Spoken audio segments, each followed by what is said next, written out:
for the Virginia 7th District. And when people ask you, what's it going to be like to run with Trump? I said, it's going to be outstanding.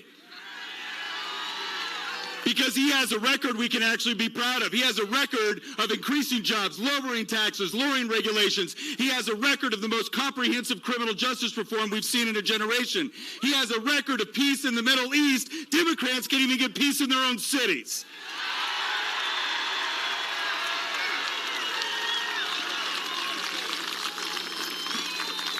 But we have arrived at that moment. I remember the first time I recognized it. I was serving my second tour in Iraq with 1st Special Forces Group. And I remember being overseas, watching as the Democratic Party ran on a platform of wanting to fundamentally change our country. I want you to imagine what it was like to be a service member, away from your family, with your friends, out there fighting for this country, to hear the Democratic Party say that they wanted to fundamentally change it. I can tell you right now, our history is not perfect, no country's is. But the problem has never been with our fundamentals. It has never been with the principles upon which we have been founded. And I will tell you, they're not so subtle about what they want anymore. I entertained the idea for a while that I could get out of the service, that I could get engaged, and that I could make the argument on why these principles of individual liberty, of private property rights, of being free to be in control of your life were something worth defending and protecting. And you know what I was called? The same thing you were all called. You're a racist, you're a bigot, you're a sexist. They don't want to engage in debate because they can't, but I have news for them. You want to know about the party of racism, sexism, bigotry? Last time I checked, it wasn't our party that was the party of slavery. It wasn't our party that fought against women's suffrage.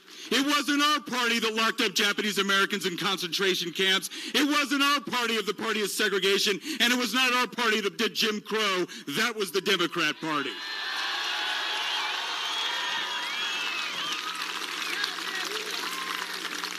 And they may say they have changed.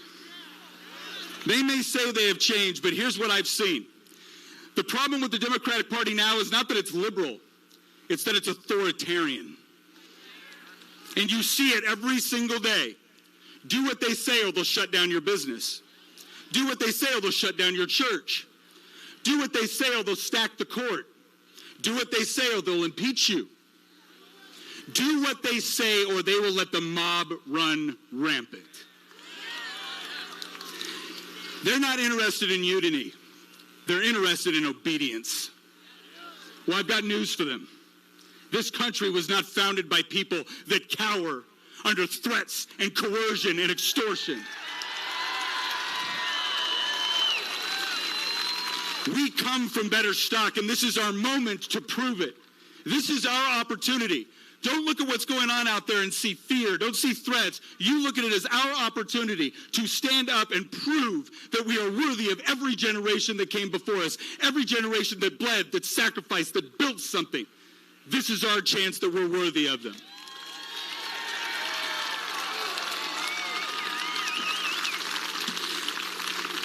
And I'll leave you with this, because I know most of us that are here, we don't love politics. We love our country. But we do have a choice to make, and it is very simple. We are either going to fight for the country that we love, for the liberty that we cherish, or we are going to allow it to be stolen from us. So here's what you need to do. Here's what we all need to do. You find whatever it is that motivates you in that moment when you are tempted to think that you have done enough, when you are tempted to think that you have fought enough. You remember that, and I'll tell you what it is for me. It is watching children of friends of mine that did not come home carry a folded flag that represented their father. And I will tell you this, he didn't lose his life. He gave it. He gave it for this country.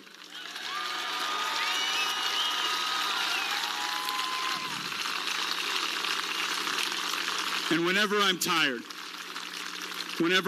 I think on that moment, I think on that picture in my mind, and I remember that I have a debt that is not paid.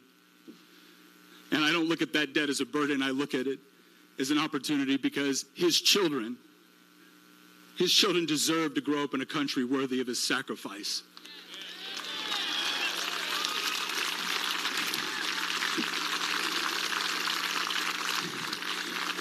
And I go to see that they have it. Will you come with me?